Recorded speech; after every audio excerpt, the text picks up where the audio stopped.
Hello, Global Theater. My name is Jerry Fielka. Today is January 3, 2023. I want to thank Rob Grant and his amazing podcast. I'm probably wrong about everything. And a special thanks to Brooks Wattell for hooking us up. How do you pronounce Brooks' last name? I don't, but Brooks Wachtell is how he pronounced it. Wachtell. Thank you. Thanks to Brooks for hooking us up. It's an honor and a pleasure to be here with Stephen L. Sears. Stephen, where in the heck are you calling in from? I'm calling in from the wonderful suburbia of Glendale, California, outside of Los Angeles, California, in the United States of America. Thank you very much, ladies and gentlemen, and all ships at sea. A lot of coffee. Stephen, what's the best thing for a human being? I'm sorry, repeat that? What's the best thing for a human being?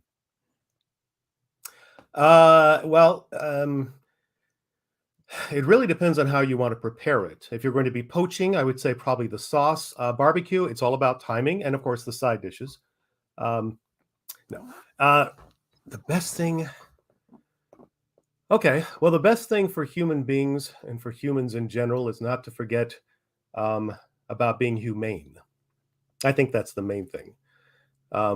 It was an interesting interesting article written or has been written about Margaret Mead, the famous anthropologist, or at least a famous anthropologist among anthropologists. And she was asked one time, when did civilization begin? What was the first signs of civilization? And she pointed to a femur, a bone, about 15,000 years old, and it had been broken and healed. And she pointed to that, and she mentioned that the femur is the longest bone of the body. It's also crucial because if that is broken, then you probably aren't long for the world. You're going to die within a few days or weeks because, first of all, you can't run from predators and you can't forage for yourself. But what this bone showed was that it had healed, and it takes a long time for a femur to heal. That means that there were other individuals who cared for that human being, who provided for that human being, who actually went out of their way to protect that human being. This was the moment of compassion. And that, in her opinion, and in my opinion, that defined us as a species from that point on. Brilliant, Stephen. You really get what I'm after. I learned a lot there. Thank you so much. The second question is, what's your favorite form of information, how it comes into you? Okay, one thing about me, so this will make it a little rocky on some of these favorite questions. I'm not wired for favorites. Yeah. I'm one of those people that you ask me 12 seconds later, I'll give you a different answer. It's just the way my mind works. So I will say that as far as information is concerned, I get it from every source that I can. Yeah. And that is one of my compulsions. I am an information sponge. I'm a research sponge. People know this about me. I've actually spoken to events about this particular quirk of my own that other people share. I was working on a project a while back where basically I had to find out if you could get from the cabin of a 57 Chevy Bel Air from the cabin into the trunk. And I thought, well, can you actually do that? And so I just, simple research, you go on Google and you would find out how one of those 57 Chevy Bel Airs was constructed, and you could figure it out. Well, 4 hours later, I am the foremost authority on field stripping a 57 Chevy Bel Air. I just became so fascinated with the information. But it's not just historical research. It's also current politics, science, technology. It's all of those things. I just find the world to be incredibly fascinating. And you know, you're kind of hamstrung by the fact that you have a limited amount of time to discover everything. But you can spend your entire life discovering everything because of that. Yeah. You'll love this one. Bob Dylan said, "Don't ever tell anyone everything you know." And he learned it from the Bible. And I'm always like, when I find someone like you at a party and we talk, and I want you to tell me everything you know, you know, and it's such a fun exchange. So that's why these podcasts work. Why do you think humans collect or gather information? Oh, why do we collect or gather information? I think that human beings overall, there's no one simple answer to these types of questions because basically all of humanity is a tapestry. It's not a linear thing. We didn't go from this point to this point to this point to this point. Everything is interconnected. So Yeah. when I examine human beings, for example, and we're getting back to this question in just a moment, when I examine the human experience and human psychology, I'm a bit of a primal researcher. I go back to what we were in our primal selves and the things that motivated us. Anybody who's familiar with the Maslow hierarchy of needs, it's a pyramid, starts out with basic survival needs, and then self-actualization is at the top. So you basically move up through socialization, etc. But the bottom baseline is survival. And for any species, survival requires an awareness of your surroundings and an ability to interpret your surroundings. So I think we have a carryover about learning as much as we can because it's a basic survival need. Then at a certain point in our evolution, we went from that into a socialization of knowledge, where knowledge became socialized. So how do you extend that to a community? Then we went from that into a politicization, a political aspect of it, or into a power aspect of it, or into a religious, and it just basically built from that. But I think that human beings need to know is the overall question that has bedeviled humanity for as long as we can think about. That's why we have so many spiritual beliefs. That's why we have so many religious beliefs. That's why we have so much curiosity. That's why it frustrates us, the idea that there are trillions of galaxies out there and we will never, ever be able to see them. But we leave that little open window that says, but we could if we just knew a little bit more. Yeah. So I find that that's one of those particular things that is the core to our basic existence. Why do we want to know so much? Because we have to. Yeah. Do thoughts create emotions? I think it's back and forth. We what we refer to as emotions, that really goes back to our primal core once again. I'm more like Desmond Morris in my anthropology. I kind of look back to what we began as, and we have visceral responses to things: anger, fear. Those are things that kept us alive, going back to that survival aspect of us. Then later on, we applied thought to them. So the emotions, in my opinion, kind of predated the thought. There was somebody, and I wish I could remember who said this, who said that man is not a rational creature. Man is a rationalizing creature. We Yeah. act, then we figure it out. Well, that's very much Bucky Fuller. I seem to be a verb. I'm a rationalizing creature. Very good. Yep. Beautiful. Stephen, fill in the blank. I don't know what I think until I. Well, I mean, the obvious to that is I don't know what I think until I think it. But now you're going into a Descartes area, which I always found amusing was Descartes' his cogito ergo sum. I think, therefore I am. Yeah. Which basically says that your existence, the mere fact that you can even question your existence, means you exist. One of his other notations, which probably doesn't have as fancy a Latin phraseology, was let's see. Basically, when you doubt your existence, there can be no doubt of your existence. Yeah. The idea that you are doubting it shows that you exist, but then Yep. you are caught in that cycle of doubting it. So I think, using that word as a nice little comeback to the beginning, I think that is the answer to the question. The moment Yeah. we think. It's good. Yeah. McLuhan says, I don't know what I think until I say it. Joan Didion says, I don't know what I think until I write it. But Interesting. can humans think without language? Yes. Humans can think without language. But again, I'm going to parse it. Another one of the curses in my life. What is language? Yeah. See, that's the question that comes right back. Yeah. That's language. That right there is language. Okay. Yep. That's language. And we Yep. had that. Before we had a spoken word, before we had a written word, we had a language. And the most basic of animals, at least as far as, well, animals in general, mammals specifically, they all speak a language, but they don't articulate words, at least not according to us, unless you talk to a porpoise, in which case you're pretty much outmatched. Well, Chomsky says a language is not just words. It's a culture, a tradition, a unification of community, a whole history that creates what a community is. Stephen, what do Mhm. you do when language breaks down? When language doesn't work, what do you do? What do I do when language doesn't work?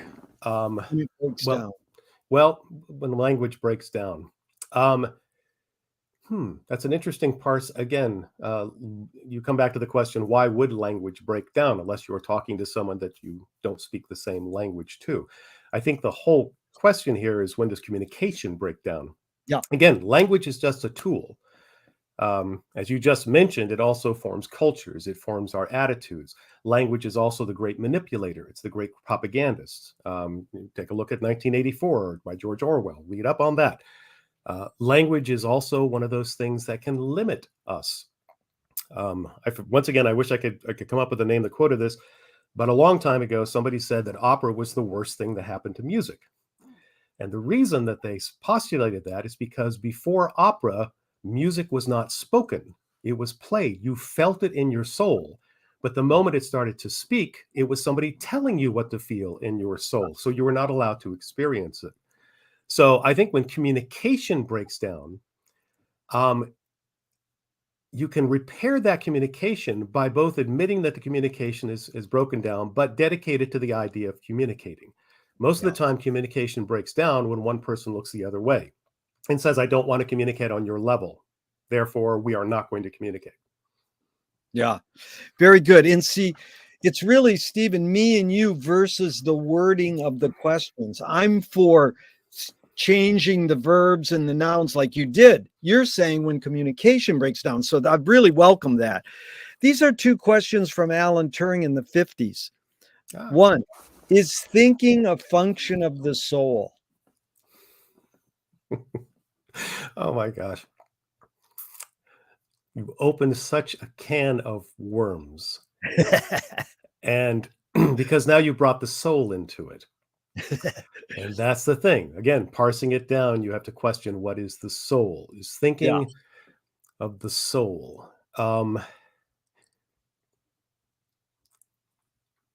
Again, it's that tapestry. It comes back to that. It's like, give me the question exactly the way you just phrased it. Phrase it again so I don't lose it in my is head. is thinking a function of the soul? I will go back at that and saying that without thinking, we wouldn't be questioning the idea of a soul. Yeah, One of the things that makes us unique, our species unique among all species, is that every other species accepts their existence, accepts their soul, if you want to call it, accepts their consciousness without even thinking about it because it is the way they are. We are the species that will stop and say, why are we like this? So we think about questioning our own soul and our spirituality when in fact it always exists. it's really good. The second question Turing asked is, can machines think? We are thinking. Very good. We are bio machines. We basically are. The question really is that technology caught up with us? And not Yeah. yet. But can they think? We are. We're doing it right now. Yep. Basically, this is a binary unit with electrical impulses. I agree. Do you more pursue happiness or more pursue meaning? Ah, happiness. Always happiness. And everybody does. Because those who are pursuing meaning find their happiness in that. It's always happiness. Now, the problem with that and the dual edged sword is that the most evil people in history were doing the exact same thing.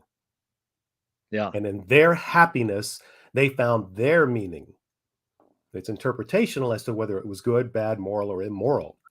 But for me, what I've taught classes to film students, mostly writers and directors and actors, and I always ask them, and anybody who's actually been in a class with me knows what I'm about to say.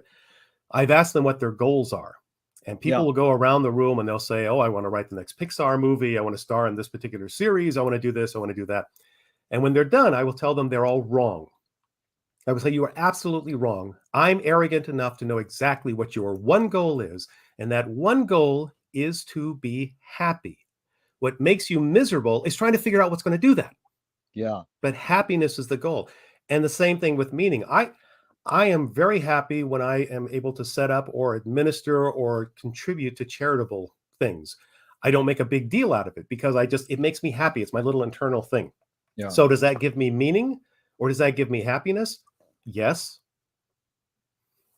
Really, really well put. When students come into my classroom in the past, I've asked them as they walk in, what do you aspire to be or do? 3D animator, editor, blah, blah, blah. And one person said, a good human being. I Yeah. said, that's a good answer. And another one said, unique, and the answer was a role model, because I come from a small town and I want the other kids in my neighborhood to realize, oh, you can go to college and blah, blah, blah. So Mhm. really good. Does the brain more detect consciousness or create consciousness? Like, is consciousness there bubbling away and we're detecting it, or are we creating it? Well, that goes back to one of the things that we previously discussed, dealing with the soul. To me, the soul and consciousness are two different things. They're interwoven. So for me, consciousness exists. We have always had consciousness. We have now gotten to the level that we now question the parameters of consciousness and what consciousness needs. But it's always been there. So studying the idea and questioning your own consciousness is kind of an academic study. Try to get rid of it and then study it, it won't happen. It's innate. It's there. Yeah. What's faster, Stephen, the speed of light or speed of thought? In particle senses, the speed of light.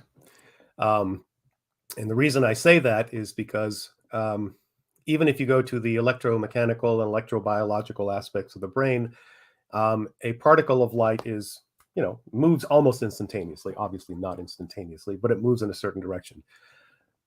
The power of thought, however, even if it uses the same electrical output and those synapses fire at the speed of light, we then have a moment of process. And thought is process of stimuli. So the particle of light, is actually the stimuli, but our interpretation of it is a processing of it. Thanks for being so dang articulate and so clear with your words. Really great. I'm understanding what you're saying. Thank you, Stephen. So Audre Lorde, the poet, said, you can't dismantle the master's house using the master's tools.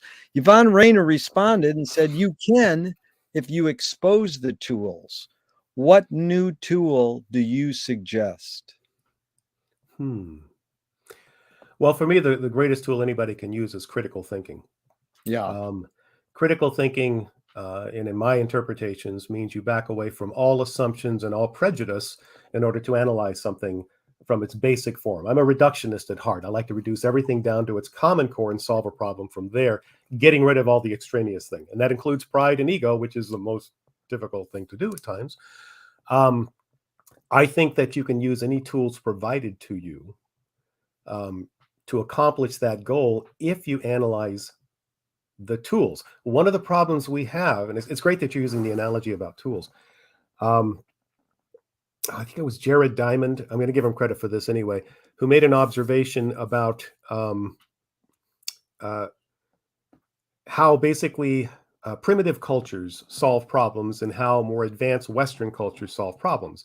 If we have a problem or we come up with an abstract idea for a new machine or something like that, we will get the tools and we will design this and we will build it. If you go to a third world or even a primal culture and they come up with an idea and something they want to do, something new and abstract that they want to solve, they have to then create the tools. So Yeah. they actually analyze the construction of the tools necessary for it. And by doing that, a hammer is no longer just a hammer. A screwdriver is no longer just a screwdriver. They go basically to the function of what they're trying to accomplish, and they design around that. We get very, very structured with tools.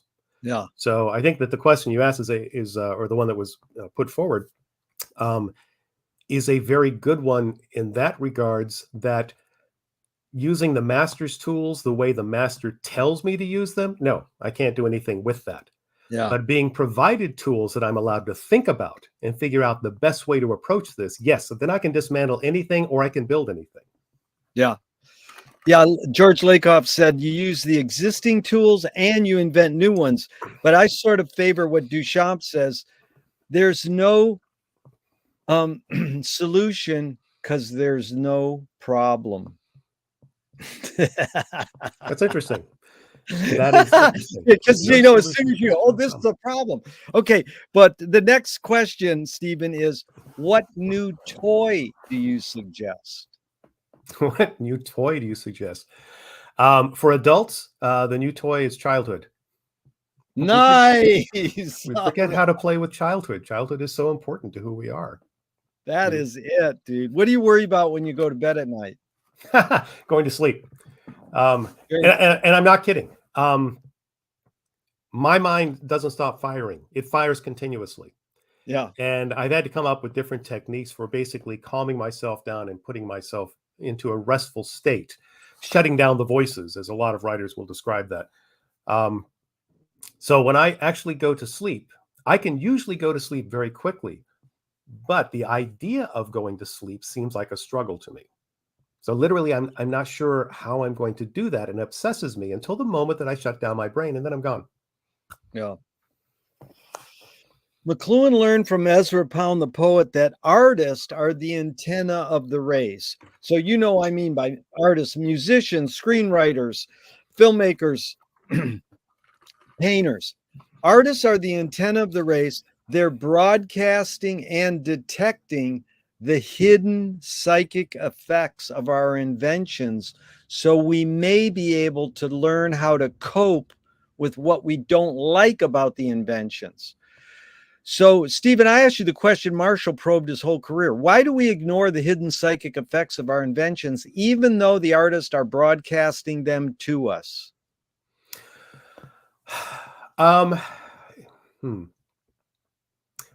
Well, taking that as taking the artistic interpretation as a basis, let's just assume that art is in the eye of the beholder. Let's just say we're all beholden the same art. There are people who will refuse to accept anything.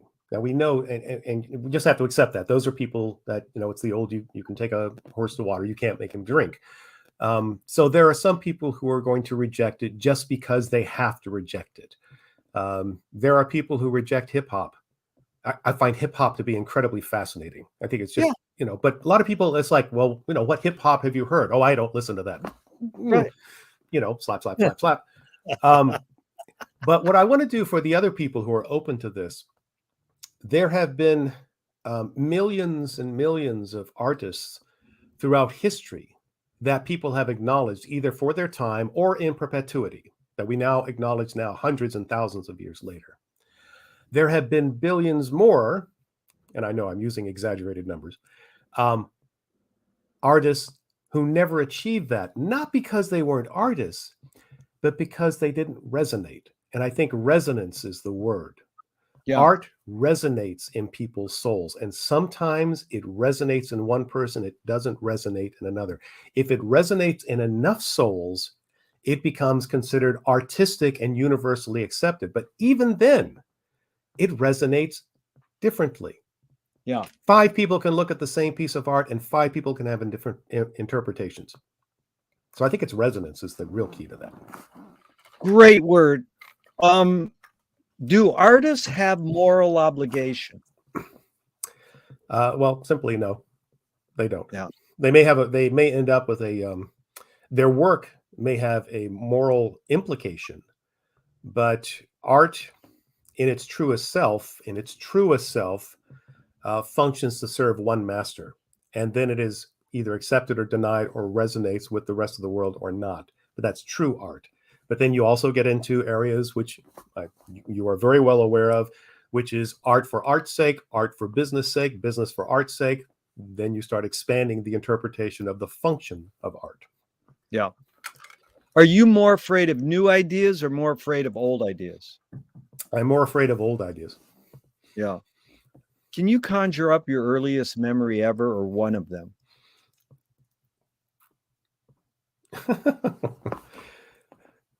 See, now the great thing about that question and so many of the questions that you ask is that it requires your visceral initial response to actually articulate. So when you say that, my mind immediately tried to settle on an image. Yeah.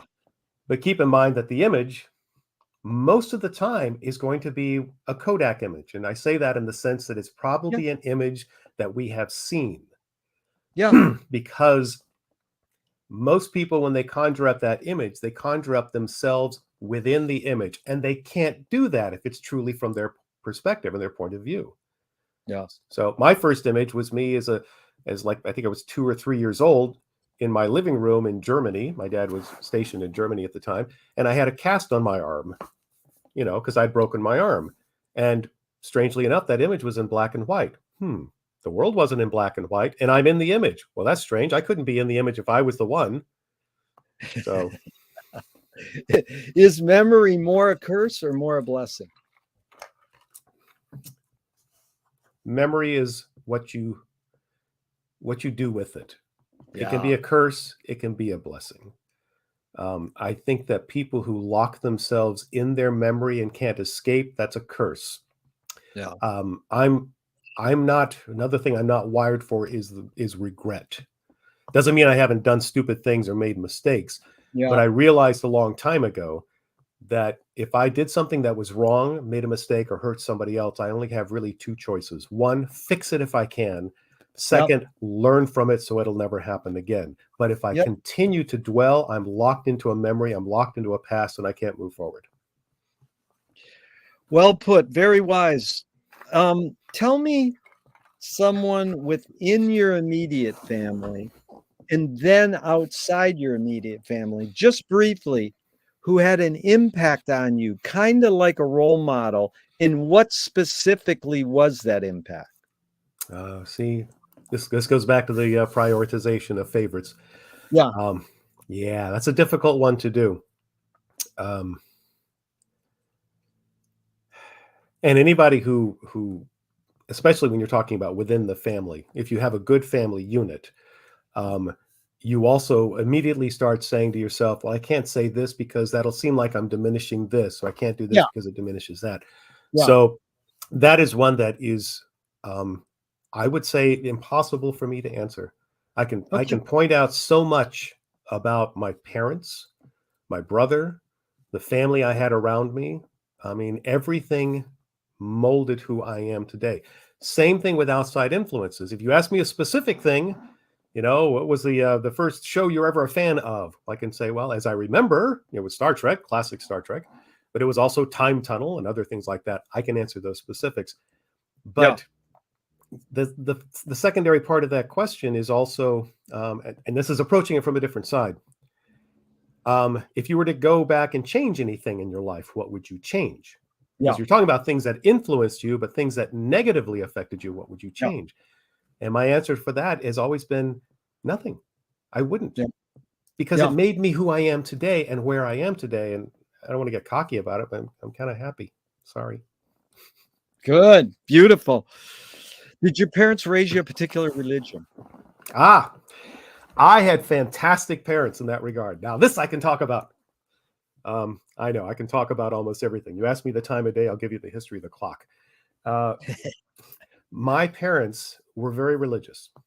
My mother was Presbyterian. My father was Methodist.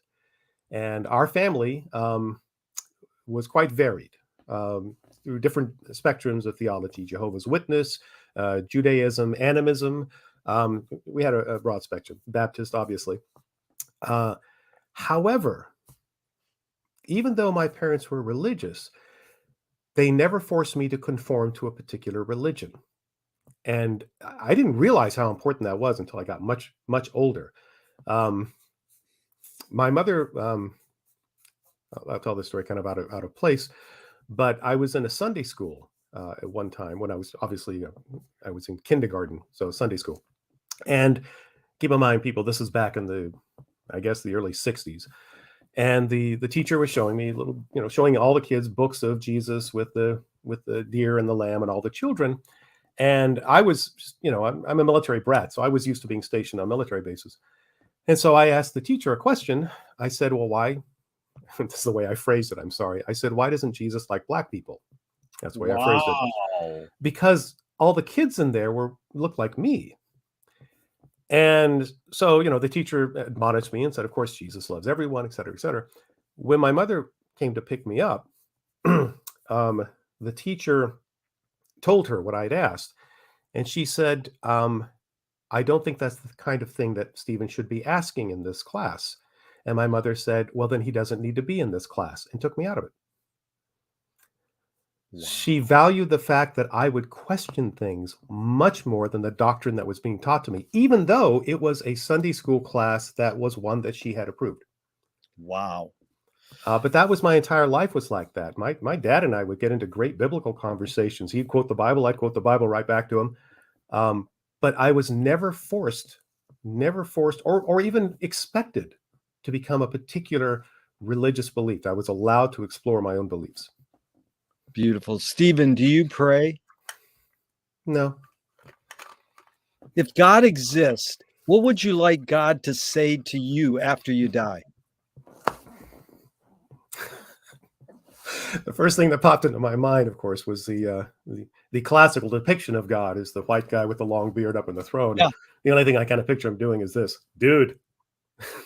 I love it.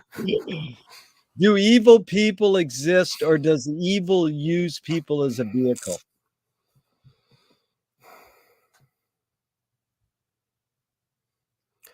That makes the assumption that evil is a conscious entity that pervades people, and I don't subscribe to that. Evil, keeping in mind again, parsing things, evil is an interpretation we have of people's actions. For evil people, they are not evil. One of the conventions of writing, by the way, is that when you write a villain, villains are never villains. They aren't villains. They are the hero in their own particular story. They are not evil. They are doing things for the right reasons and for good reasons. It's our interpretation of them being evil. So evil is a manifestation of people's desires. And that can be good. It can be bad. In the case of evil, it's our interpretation that it's bad. And some things we just accept as universally bad. I mean, one of the hardest characters to write is Hitler, because Hitler is so universally known as being evil. And yes, believe me, I could go on and on about the effing bastard. However, here's the part of Hitler that scares me the most. Hitler loved dogs. I love dogs. I could have a conversation with Hitler about dogs. That scares the crap out of me because he is so incarnate evil. Yeah. Well, you anticipated a question 2 down the line. You must have ESP, but here we go with this one. How do you advise someone to deal with an enemy? And I'll set it up with a few modern thinkers. Alan Watts says, if you acknowledge your enemy, you empower them. Coppola stole from the mob and the samurais, keep your friends close and your enemies closer. JFK said, forgive your enemy, but don't forget their name. And Fellini says, I need an enemy. So it's a lot of thoughts, Stephen. The basic question is, how do you advise someone to deal with an enemy? But first, how would you respond to Alan Watts? If you acknowledge your enemy, you empower them. Well, I would go the reverse on that as well. If you don't acknowledge your enemy, you are empowering them. You have to at least recognize a threat before you can counter a threat. Yeah. But my overall response to that is that the first thing is to understand your enemy. And people should not make the mistake of saying that condones the enemy or humanizes the enemy. But the truth is, your enemy is most likely, if it's not a natural disaster, it is a human being. And to understand that, it gives you an opportunity to completely diffuse them at their core, or the ability to fight them, or the ability to recognize they are actually no threat to you whatsoever. They are an enemy in their own mind, and they want you to give them credit for that, but you realize they're not a threat, so there's no point in me giving you credit. That goes back to the original one that you just asked about. In that particular case, you don't acknowledge them because you have recognized them. But to do that, you have to recognize them. You have to understand them. Yeah. I love your use of the word understanding there. In fact, McLuhan has a great line that goes, understanding is not having a point of view. And American indigenous say, your enemy's your best teacher. Yes. But I sort of like Ram Dass. He said, I'm having a real hard time loving George Bush, or like fill in the blank. I'm having a real hard time loving Putin or whoever, you know. Mhm. So here's what you anticipate, and it's beautiful. Nassim Nicholas Taleb said that games were created to give non-heroes the illusion of winning. In real life, you don't know who really won or lost, but you can tell who is a hero and who is not. When I told that to someone recently, they said, well, villains don't think they are bad. They want control. Heroes want freedom. And Gregory Bateson says, when a criminal gets caught, do they go, oh, I did something morally or socially wrong? Or do they go, oh, my criminal skills weren't up to snuff that day?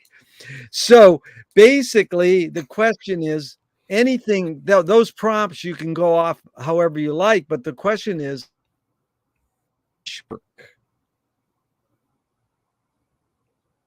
You got right up to the question, then you broke up. So repeat the question. yeah, the question is, does punishment work? Or you can play off of anything what I just discussed. Well, punishment serves itself. Let's just say that. Punishment serves itself. Punishment is not meant to be corrective. It's a warning to others, but it just serves itself. You did something wrong, regardless of your motivations, whether you thought it was the right thing or whether you did it deliberately or you were, maliciously. I'm going to punish you because you did that. Therefore, here are the consequences. Now, it could warn somebody else, don't do it, but you're only warning them, don't do it because of the punishment. You aren't actually correcting it or telling somebody why it was wrong, why it was bad, and how it can be corrected. And then go off on your thoughts on this person responding to the Taleb quote. Non-heroes give the illusion of winning. In real life, we don't know who really won or lost, but you can tell who is a hero or not. Villains don't think they are bad. They want control. Heroes want freedom. Any thoughts on those? Yeah, I think those are great jumping off points for those philosophical discussions about heroes and villains. I'm going to further divide a certain thing. There's villains and then there's heroes. And a villain, we all kind of understand what a villain is. But once again, I qualify. Villains are still the heroes of their story. Yeah. I'm going to slightly adjust, though, the interpretation of what a hero is. A hero is a person that comes and rescues us. That's what a hero is. However, what we aspire to be is heroic. Yeah. We like to think that we could be that person. More importantly, and more applicable to really human beings, is that we wish we could become the hero for our own selves. We want to be heroic for ourselves, and therefore we can be heroic to others. So I always kind of parse that thing about heroes. Heroes are things that are not me. I'm not a hero. You're not a hero. But I might think that you have done something that qualifies as being a hero. And I just hope that one day I can be that heroic. So it's kind of like, it's kind of like a noun and an active verb. You got to kind of like find a resting point in between all of that.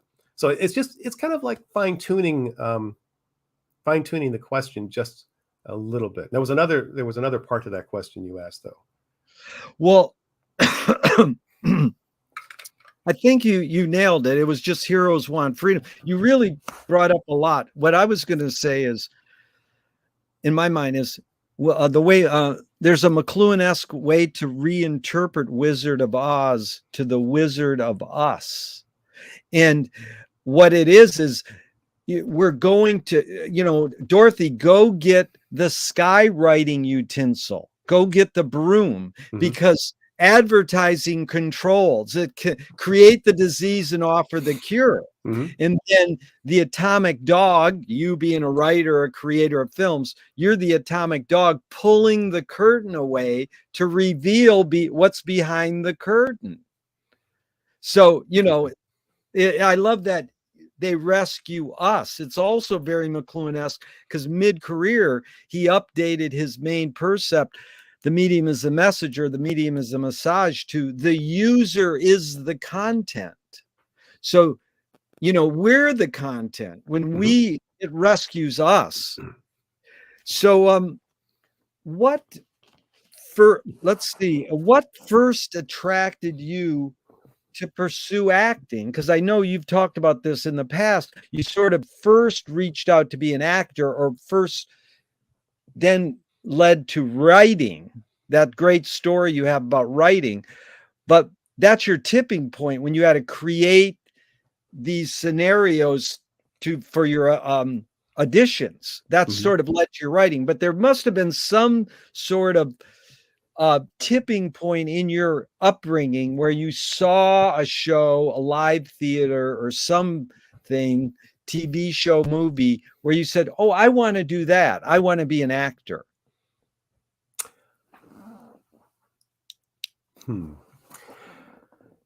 I can say yes to that last assertion, except that was so late in the game. I've had to think about this quite a bit. That question, where did this start with me? Yeah, that's the question. Yeah. And I am a storyteller. I'm not a writer. I'm not an actor. But actors are storytellers. Writers are storytellers. Directors are storytellers. All of us are storytellers in some sense. If you've ever told a bad joke, you're a storyteller. Yep. We are all storytellers. It goes back to, again, our primal selves when we would enact the hunt around a fire. And a hunt has a 3-act structure. We go out for the hunt. We see the animals. We fight the animals. We bring back the kill. 1, 2, 3. That's a 3-act structure right there. So we're all storytellers in one sense.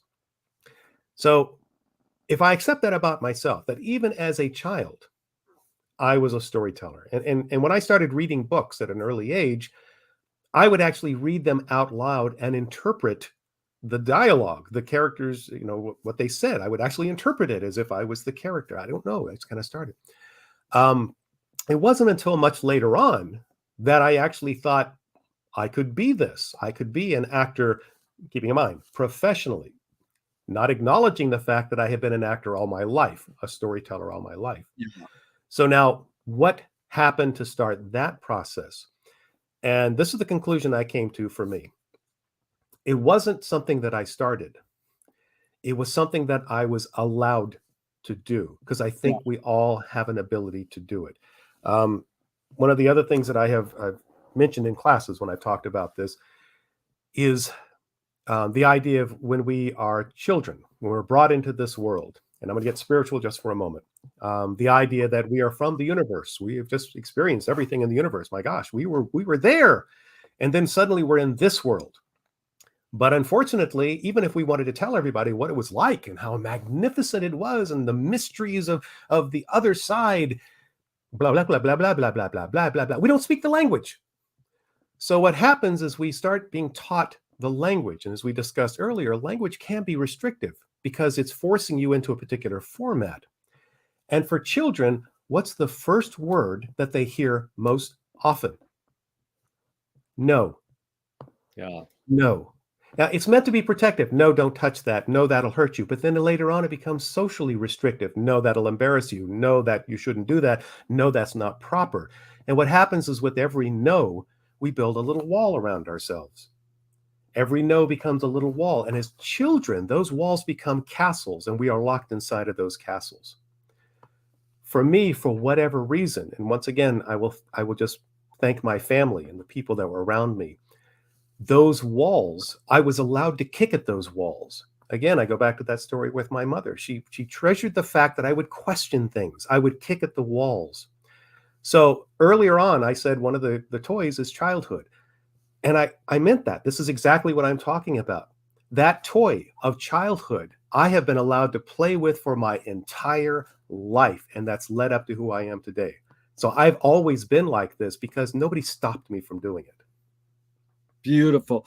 And Stephen, it's funny because when you said that word no, I immediately thought of how you could spell it Know.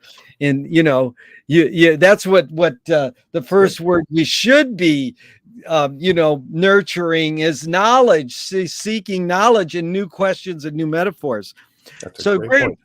great experimental filmmaker Hollis Frampton said, narrative is born among the animal necessities of the spirit because we're waiting to die. Can you forget to die? Can you forget to die? To me, that's kind of like a question that comes out of context with the first part of it, because I was going to correct the first part of it and say that it's Oh yeah, actually, please, you can correct the first part and then do the second, please. well, because I would say it's not a matter of us waiting to die. It's a matter of us waiting to live, because we keep Yeah, putting that off. yeah, We keep expecting this revelation of what life is, and yet we're living it right here at the moment, but it's always a put off. I mean, the idea of an afterlife is just an extension of that, actually. Just we keep waiting to live. yeah, So I think it's, for me, and we touched on this earlier, I think for me, it's the idea of wanting to live, always having an expectation of expanding my life, expanding my knowledge, expanding everything. But there is a wall out there that I see, and that wall is death. I don't know yeah, what's past that wall. And my biggest fear about that, and it's not one that obsesses me, is that there's nothing, which means it stops. Now, if it does yeah, stop, then it's oblivion and I won't care anyway because I just won't be. But there's a part of me that just says, then I have an end to this life that I am living. And yet there's so much more of life that could be lived. So, yeah. yeah, to me, I had to kind of like correct the initial assumption on that, as is my want. And Stephen, it's amazing because I open many of my questions with cute quotes, and then the person zooms in on the question. And I appreciate your listening skills because you actually listened to the first part and the second part. So a screenwriting teacher told me great art, great film is when you can clearly see the intention of the maker. Kubrick says the opposite. Great art is when you can clearly not see the intention of the maker. What role does intention play in your creative process when you're writing a screenplay or making a film? For me, I would say I lean more toward the Kubrick attitude on this. There are two parts of this. One is that one thing you want to avoid is you don't want to see people actually doing what they're doing in film, using that as an example. You don't want to get a sense that an actor is acting. It has to look so natural. You don't Yeah. want to get a sense that this has been written. One of the curses of writers, and believe it or not, folks, this is true, is that I can be at a party or something like that with people who are not in the business, and they ask me what I do, and I say I'm a writer. Oh, what do you write? And I say, well, mostly in television. I've written some film and books and everything. And they'll say, oh, television. Now what do you write? Do you write the story, or do you write like things that they say? And like I write it all, actually. Oh, I thought they just kind of made that up. Now, believe it or not, that is true. That actually does. And that means that I succeeded. I did it so well, they didn't even Yeah. notice that I was there. So in that sense, there are several critically acclaimed movies that I can think of where when I think back on the movie itself, I only remember certain things because I remember the way they did them, not the content of what they were trying to get across. Hello. Yeah. It's like that was a great camera angle. Why the hell am I thinking about a camera angle? I shouldn't be thinking about that. Now that's the first part of it. The second part of it is every artist, every writer has a message. And even if you are being paid to do this, there is a message that comes out. Even if you're on commission, there is an art that comes out. People forget that the Mona Lisa was a work of commission. He was paid to do that one. Yeah. So there's always a message. It is ingrained in us as artists, as creators. There's always going to be a message. Even if we try to deny it, it's still going to be there. We can't help it. We have our biases. But the point is this, though. If you, as the audience, can see what my message is overtly, then I only have really two kinds of audiences. One that is going to reject it because how dare you tell me that I should feel this way? and the other that will accept it because I'm already predisposed to accept that. Yeah. Whereas if I can entertain you, then my message will reach both sides because I'm entertaining you. So for me, the message is massaged into something else. It can't be overt. Yeah. Wow. Duchamp said there's no art without an audience. How much are you thinking of your audience when you're writing your screenplay? That is, especially when you're dealing with business, when you're a screenwriter professionally, you have to consider that. There is a balance. I believe that most people, most artists, most creators can find a balance where they basically have to create within a certain structure. And the way I've always kind of explained it is this.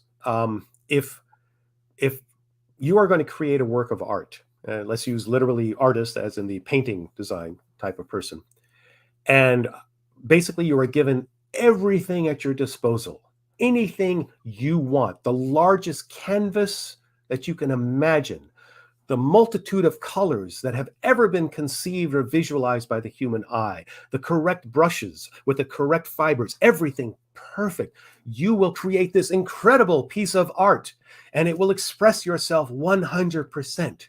Now, let's say I'm hiring you to do some art. And this is what I'm telling you. I want you to come up with the best art that you can come up with. I don't want you to be restricted by anything. By the way, it's got to hang on a wall that's only 4x7. So you might want to do that. And if you wouldn't mind, use a type of canvas that doesn't reflect because I'm going to have a light. And by the way, I don't like these colors. So go with these particular colors. And I can only afford 2 brushes. So take those. Now, create your wonderful, incredible art. Now, the thing is that you can do that. And I would even stipulate that forces you to be much, much, much more creative with the restrictions than you would be without the restrictions. Yeah. Wow. Stephen, to go back to the intention, I wanted to throw in 2 things you evoke so clearly. Jean-Luc Godard just passed away. He said, Hollywood films are just documentaries of actors acting. Which is a funny little twist. But Louis Buñuel also said what you just said. If you leave the film and you go, wow, the cinematography was great, the filmmaker failed because you got caught up in the But I mean, it's not totally failed, but it is funny he said that. Yeah. Now, 2 of my film heroes say, George Manupelli started the Ann Arbor Film Festival over 60 years ago, and the medium's only about 130 years. His mantra was ignore yourself. Jonas Mekas says there is no self-expression. And Cecil Taylor, jazz pianist, says, I'm just a vehicle and this stuff just comes through me. So I know it's both. It's a stupid question, but just your thoughts on this idea. Is art making more self-expression or more you're a vehicle for whatever technology, cultures, and environments are dominant? Yes. But that's what it is. Again, you go back to the idea of artistic expression comes from within, and then it's the mechanics of how it comes out and how it conforms. And then again, the ultimate goal, how it resonates past that. Yeah. But it comes back to that consciousness question. It always exists. It is always there. Yeah. How it comes out, that's a process, but it's got to be there first. So am I a vehicle for my art and nothing else? No, I'm not just a vehicle because my keyboard is a vehicle for my art. Yeah. But is art an expression of me? Is my art an expression of me? Absolutely. It has to be. That's where it came from. Can art making be egoless? No. Now, let me just tell you what I've heard. Mm-hmm. For 80% for 30 years, people said no. About a year ago, a woman said, great art is egoless. And then about a month ago, a woman said, it has to be egoless. Now, it's all how we define what the word ego is in the Freudian sense and all that. But it is, there's a universality that people can relate to something, and so that is where that, I think, tendency for the woman to say great art is egoless. Okay. So I will go back to first of all, my primal belief is that, again, the message has got to be here. Yeah. Okay? Ego, people misinterpret the idea of ego being equated to the word egomaniac. There's a Yes. difference. Ego is Yeah. a process, is it a part of us? It's not good, it's not bad. It is a part of us. Yeah. It is an awareness of ourselves. Yep. That has to exist.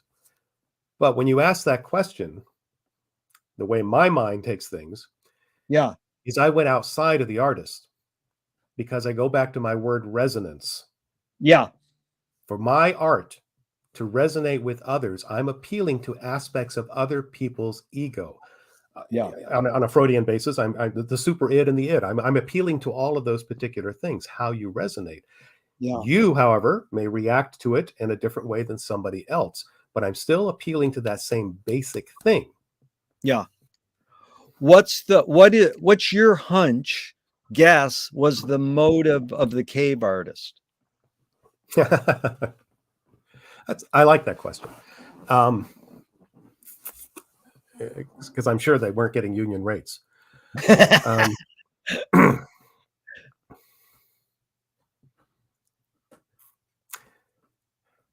The reason I like that question is that the anthropologist in me has pondered that idea of where did the art originally come from, and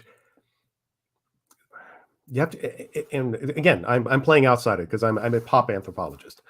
Yeah.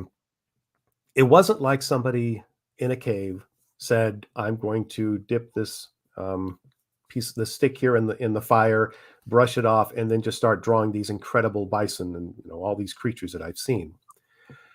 What it started with was one of our ancestors, or many at the same time, noticing a pattern. And the pattern could have been created by smoke, could have been created by shadows, could have been created by anything, but it was a pattern. And that pattern could be replicated. What they noticed is that the pattern itself was something they responded to, and it touched them. And the reason I find this completely fascinating is too many people have said that it initially started by saying that it's a way of immortality. It's a way of saying, I was here. But I don't think that's what the thought process was at the time. I think it was evoking something within of them. Now, here's a little sidebar to this, which leads right up to it. Going back to our survival genes, and one of the things that makes us who we are today and makes us question everything, and also is the core to the most human aspect of being human, which is the idea of abstract knowledge, of being able to create images completely abstractly, or concepts or ideas or stories. Go back to our primal selves. You're a little naked monkey running around on the savannah. Okay, you are vulnerable. You are not the apex predator here. You aren't. So you are deathly afraid of being eaten because you're not the apex. You are basically prey. Yeah. So to survive, one of the things that our ancestors became very good at doing was seeing patterns. Have you ever sat outside, looked up at the clouds and said, oh, there's a rabbit. Oh, there's Santa Claus. Okay. Or have you ever, those books with kids, where it says, here's the forest, that find the president's faces in there. Because we look for abstract patterns. We look for connectivity. The reason that was so important is going back to that little savannah monkey. If I'm walking along a tree line and I look over and in the brush, I notice a triangle of 3 dark spots, 2 on the top, 1 in the bottom. Those could be eyes and a mouth. I immediately associate that as possible danger, and I'm aware of it. Now, that was a survival. It instilled something in us, instilled fear mostly at that particular time. So I think later on in our evolution, we started to notice that certain patterns and certain things would evoke emotions, and we wanted to create those. Yeah. The best artwork, I think, from our primal selves, for me, has not been the artistic ones, which I think are wonderful, the ones with the animals and the hunt. It's the simple hand. Yeah. That one is the simplest one, because that one is the closest one in my mind to an affirmation of I exist and I was here. Yeah. And that goes back to the idea of community. Here is my hand. You can put your hand up there. And we are now touching across time, across space, but we now have a union. Yeah. I just That went totally philosophical. Yeah, no, that's commonality. I love that. And in fact, you evoked McLuhan loves the Balinese have no word for art. They do everything as well as they can. Okay. And also, both Warhol and McLuhan said art is anything you can get away with. So, one person said that sounds like Trump, but anyways, McLuhan says everything we invent extends some humanness. He even said technology is the most human thing. And so whether it's tangible or not, like religion or philosophy might extend consciousness. Knife and fork extends our teeth. The shutter in a projector or a camera extends our eyelid. What does the writing utensil extend for you? What humanness? McLuhan used the words human sensorium. I sort of prefer humanness. Mm-hmm. Whether it's the pencil or the keyboard, what humanness does the writing utensil extend for you? Parsing again for a moment. The writing utensil is merely a tool. Yeah. Okay. So get that. You're using it kind of metaphorically. It's a metaphoric question. Yeah. Yeah. There are so many different words I can throw to this, and they all come into the same category. Yeah. And it's basically this: conceiving the inconceivable, making possible the impossible. Yeah. Finding those things that cannot possibly exist in our world, our universe, our experience, and making them tangible so most people can believe they actually are something that exists, that is tangible, that are possible. So for me, that is what that creative process and that mind does. I'm amazed at people who can come up with something that I personally have never thought of before, or even thought about putting together. I'm obsessed with quantum physicists because they do that all the time, and it blows my mind. And I did a lecture a while back to the Mensa Society about this, about the fact that what I do as a profession is the artistic version of what quantum physicists do. Yeah. And that in my writing, I try to combine the two, because I'm also one of those people that likes to be able to explain all the science in my writing, which is like sometimes impossible when you're writing about centaurs. But I try. And by the way, I did do a lecture on the genetics of centaurs. That's good. It was totally believable. And believe me, if I were to do it now, and I'm not going to, you would totally buy it. But yeah, for me, that's what it is. It's kind of like it's peeking into that world of possibility through the veil of impossibility. Beautiful. McLuhan said there's no such thing as a good or bad movie. It's a good or bad viewing experience. Any comment? I like it. That is true. I have a very close friend of mine. We've known each other since high school, and I always like getting his opinions on TV shows or on art or things like that. Yeah. And I always find it fascinating what hangs him up. You know, it's like, and he and I, this is a running gag between I. There was an old TV series called Alf, if you remember Alf. Okay. Yeah. So Alf, for those of you who don't know, Alf was a sitcom where this, almost like a Muppet looking alien who landed in this family, and he's living with them, and they want to make sure that the government doesn't take him away. And it's a comedy. So he's living with them, and there's a man and a woman, a married man and a woman, and their son and their daughter, and the daughter's in high school. And so I told him, I said, you got to watch this show. It's hysterical. It's very sarcastic and very cynical, but also very, accessible to families. And it's just wonderful. So we watched it. And afterwards, I asked him, I said, so what'd you think of it? He goes, well, that the girl? And I went, yeah. He goes, I just don't buy that she's in high school. And I said, but you bought the alien Muppet. No problem with that.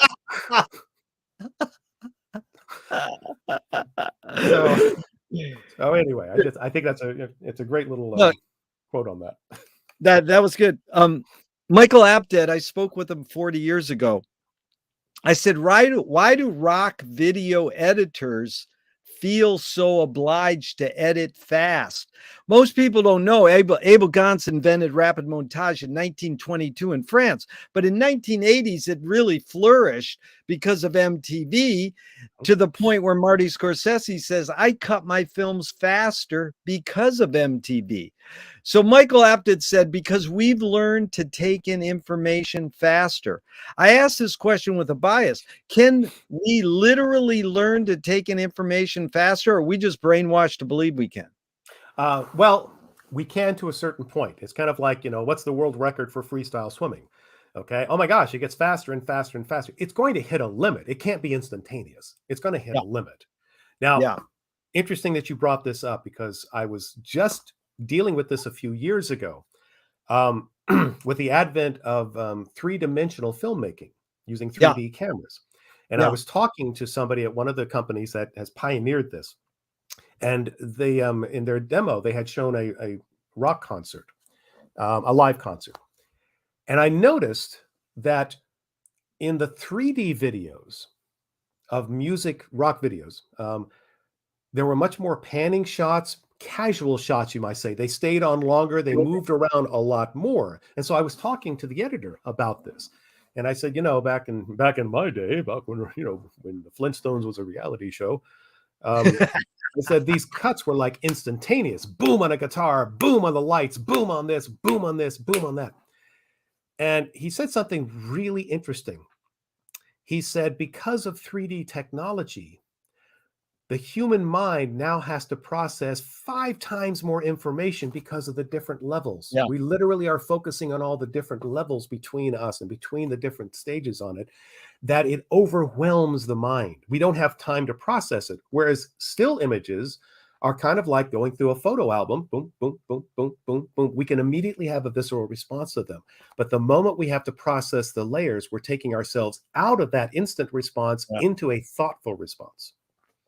Yeah. Is it literally possible for humans to multitask? Is it literally possible for humans to multitask?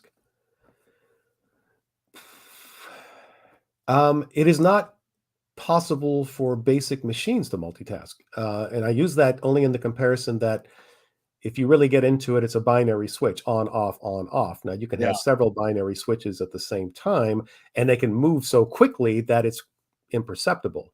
But no, I think at the core of it, I would say that I probably multitask quite a bit. Part of it is that frenetic hive of activity that's going in my head, but I can work on several projects at the same time. And I've had people tell me that that's somewhat, incredible to them.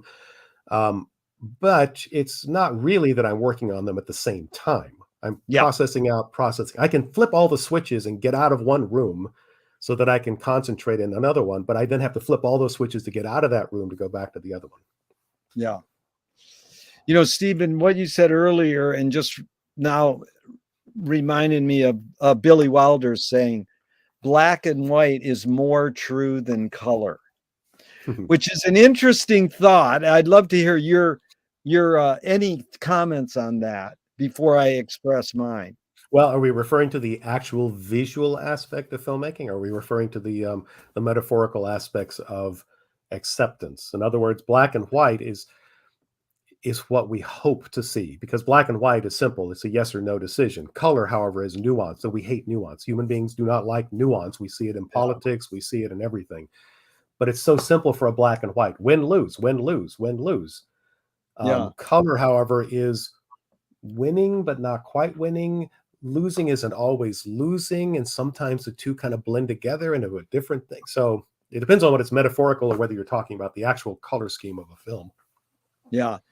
It's interesting because I can't go back and suss out exactly what Billy was saying. But I think when I say it, especially in photography workshops, I go, well, why would Billy Wilder say black and white is more true than color. We live in a color world. And they go, well, color overwhelms us. And in black and white, you can be more specific and true. It's more true. They say, well, I think they're more true because black and white photography has been around a lot longer. So we invest this, like, you're not overwhelmed by the like you said, the humans hate nuances. You're just seeing the thing bare bones skeleton. So it's a discussion that can go on and on. The other Billy Wilder I love is, he goes, I just hope they like my film as much as they like the popcorn. Yes, well, that one is a truism. That's absolutely, that is a truism. Yeah. Well, speaking about truisms, Louis Buñuel says, I'm for anyone who seeks the truth, but I part ways when they claim they found it. Everybody says, oh, that's good, I like that. And one guy finally said, no, that's bullshit. If I'm going to seek something, it's because I want to find it. So the cliche goes, the journey's more important than the destination. Why do we have to seek or name a destination if the journey's more important? Yeah, and I default to that. I believe that it is the journey is the whole point of this, for a number of reasons. I like that idea of seeking truth, but I part ways with somebody who says that they have found it. Yeah. First of all, that's open to so many interpretations. Your truth is not necessarily my truth, unless we're talking about facts, in which case we can agree on facts if we allow ourselves to agree on facts. Yep. But it goes back to that question we had earlier about happiness. Yeah. Seeking happiness is an ongoing journey. That is it. It's not the destination. If I were to have, you're familiar with my story of my transition to acting to writing, and I'm not going to go into that story right now. But if I had stayed focused on acting, I never would have achieved the success and happiness that I have right now. Maybe I would have gone in a different direction. Maybe I would have been happy in that. I don't know. I have no idea. That's the path not taken. But I know what I have now. But I realized that if I had also focused on a particular goal to define my journey, an Academy Award, for example, well, then when I got there, I got the Academy Award. What do I do? My life is over. I think it was one of the astronauts. I'm going to say it was Buzz Aldrin. I'm not sure if it was. Yeah. And I'm probably wrong on that. Actually, I'm wrong on that right off the bat. But he wrote a book about the fact that he walked on the moon. Yeah. I'm going to think about who it is in a moment. But the point of the book was this. He went through an incredible depression afterwards. Yeah. Because how do you top that? Yeah. Where do you go from that? You walked on the moon. Where do you go from that? So I look at that way, as far as goals. Yeah. Have destinations. Be ready to change your course. But always remember, it's one foot in front of the other, and enjoy that. Because, again, we get back to that earlier question. It's like waiting to live. I'm living now. Yeah, be here now. Yeah, Stephen, it's really cool talking with you because it reminds me, this is what the flaneurs were. Psychogeography in Paris in the 1920s, they changed the world forever. And all they did was sit at coffee houses and do nothing. They did nothing effectively. But I love your word on facts, because Eric McLuhan, Marshall's son, said fact, F-A-C-T, and the word fake, F-A-K-E, are both etymologically rooted in the Latin word to make. Mm-hmm. So that's an interesting paradox. Mm-hmm. What's more important, conviction or compromise?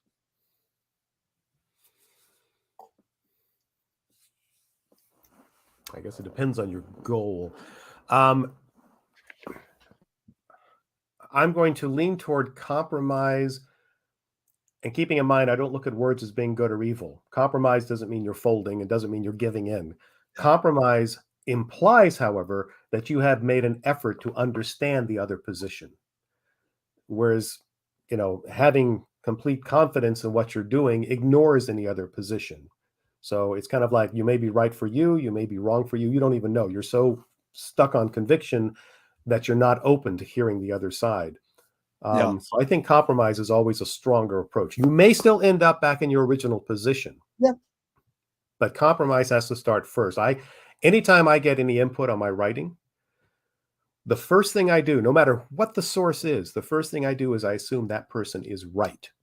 I Yep. assume they are correct, Good. because I can then try to look at it from their point of view. They saw something. Yep. Now, what is it they saw? After examining it from their point of view, I may agree with them, which makes my work better. Or I may disagree with them, but now I understand what their process was, and it gives me a better chance to discuss it with them. Brilliant, dude. I totally agree. In fact, there's no right or wrong answers to any of these questions, but that one you got right. So you've accomplished a lot. Rate these three elements: luck, skill, and ambition. What played the biggest role, second and third? You're prioritizing again. Right. But I mean, It's just the overall. tapestry. Yeah. Yeah, it's a Let's see. tapestry. You don't even have to go there. I mean, I'll tell you what I used to ask. You'll love the history of this question, actually. Okay. So I used to say, is ambition based more on fear or joy? So 80% of people say fear. Mhm. And then the lovers of life said joy. Okay. And then I read Friedkin, and he said, in Hollywood, luck and skill have nothing to do with it. It's all ambition. Okay. So I just took those three: luck, skill, and ambition. Yeah. There's other ones. They're So yeah. absolutely valid. I will address them Yeah. this way. Yeah. I will say that, and this doesn't prioritize them. This is just me kind of like examining them. Yeah. Ambition, again, is a misinterpretation. Ambition implies there's a goal that I am Yeah. trying to achieve. My ambition, again, happy. So ambition Yeah. was always there. Ambition Yeah. exists. Therefore, it's not something I have to strive for. It is something that I do consciously every day, trying to make myself happy. Again, don't think that I live a Pollyanna life. Believe me, there are always struggles. Yeah. However, it's what I'm, overall going for. Now, the skill, and the what was the other one? Skill and Luck and luck. ambition. Okay, skill, luck, and ambitions. Okay, skill and luck.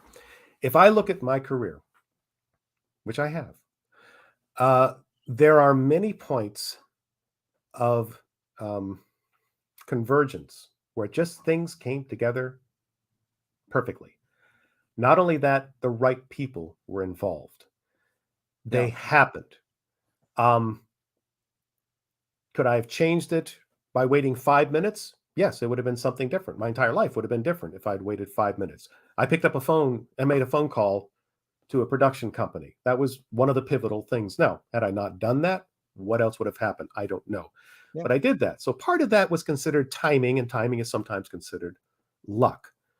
However, with all of the lucky things happening, I had to have the goods. I had to have the skill. Yeah. And I've told students, I've said, you realize that the second hardest thing in the business is breaking in. That's Yeah. the second hardest thing. The hardest thing is staying in, Yeah. because that takes skill. Yep. It's really good. T.S. Eliot said poetry's outing your inner dialogue. What language is your inner dialogue in? Gibberish. Very good. It really is. It's gibberish until I can start my fingers moving on the keyboard. I like that. Yeah. Is perception reality? Yes. But then again, it's not. There you go. That's the thing. I mean, that opens up that other thing, which we won't even go into at the moment, which is the only reality you have is only what your mind is processing. This whole basis of the series, the movie series, The Matrix, the only reality you have is what your brain is processing.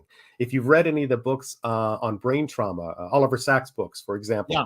you understand, and this is actually one of my biggest fears, is that I recognize that brain trauma and something that happens to my brain will alter my reality completely. It is my reality here, but it's not the reality of the world.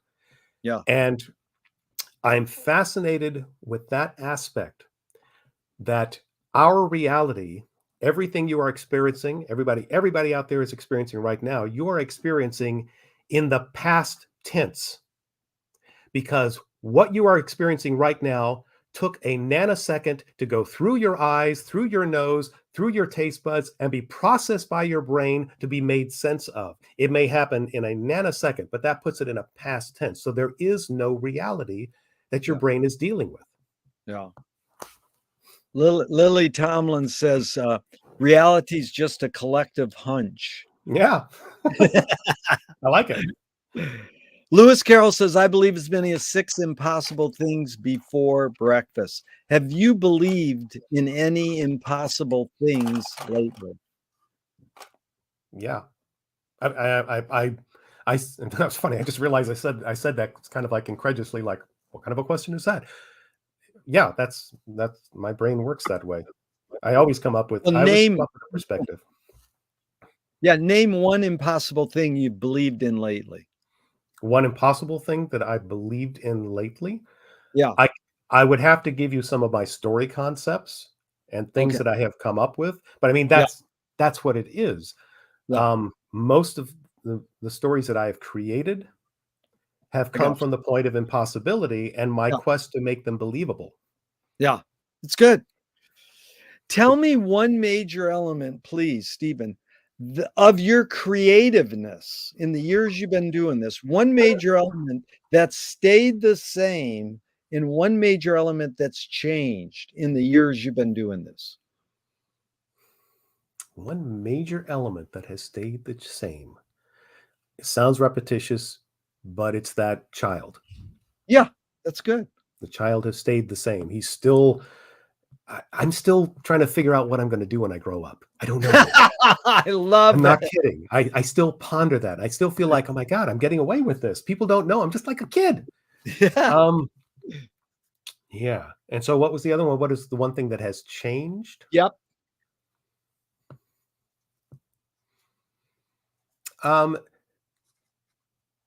This isn't, everything contributes to my storytelling and everything contributes to who I am as a person and my creative aspect of it. But I'm going to tell you, this is something that's more on a personal observation of myself. I don't have to script my life. For a certain part of my life, I had to. I was more of a control freak about things. I was. And this was back when high school and college, I was fairly unhappy with myself. And again, this was me trying to control the little child, trying to control the events around me. If things didn't go according to the way that I anticipated them to, I just became haywire. And also with the idea that I would then be proven to be not quite perfect. So what happened to me one day, I should say one day, what happened to me over a short period of time in college, was I realized I don't need to suffer under that delusion. I'm hamstringing myself. And I came up with this phrase, which to this day still is true, but it was something that turned things around for me. And it's basically this. It was the day that I realized I'm only human. Yeah.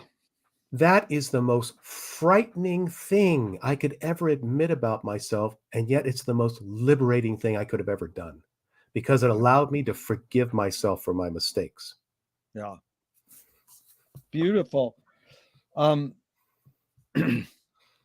George Carlin, I worked for him for a year, and we got a flyer in the mail. It says, I'm trying to get more control over my spontaneity. So it sort of touched on what you were saying, that control thing. But Moshe Feldenkrais works with healing and movement. He says it's literally possible to identify a weakness and incorporate it to become a strength, rather than we're normally taught to overcome a weakness. Tell me a weakness you turned into a strength. I love the way that's posited. Because I have always believed this in storytelling with my characters. I've said, find their weakness, find the things they hate the most about themselves, and then embrace it as a strength, because that's what being heroic is. It's moving from that weakness to a position of strength with who you are, without changing who you are, but altering the way that you regard yourself. Now, for me personally, I'm perfect. I mean, dude.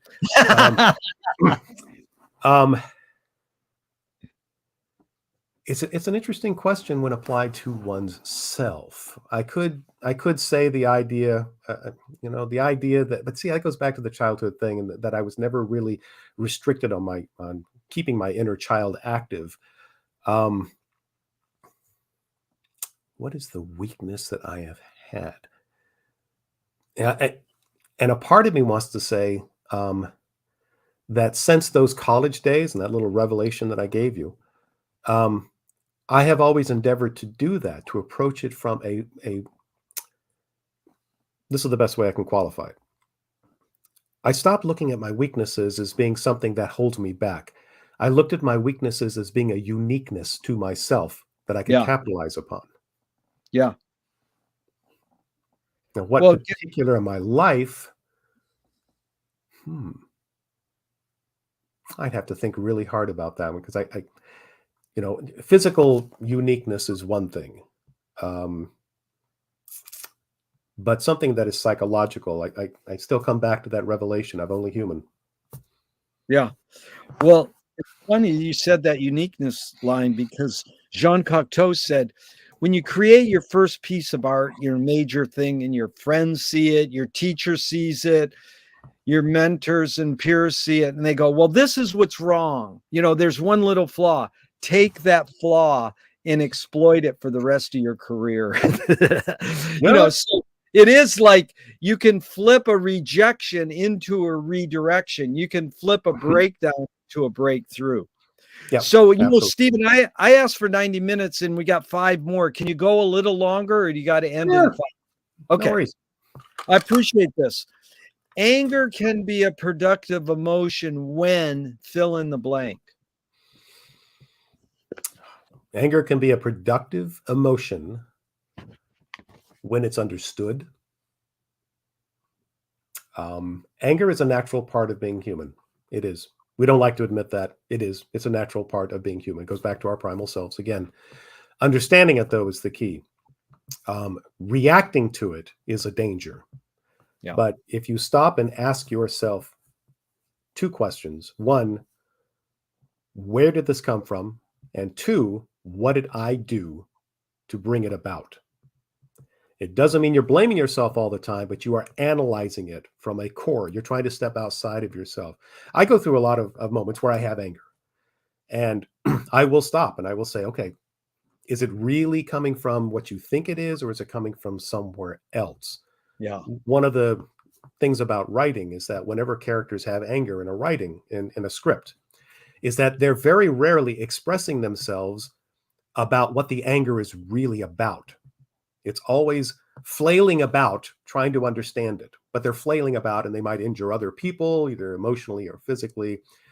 But the first thing you have to do is stop and ask yourself, where is this coming from? And you have to have the ability to take the little scared Savannah monkey out of it so that you can observe it and say, okay, I'm angry because of this. It doesn't make me any less angry, but it also makes me understand it. Yeah. Your emphasis on the word understanding is so important. McLuhan had this thing: pattern recognition leads to comprehensive awareness, the big picture.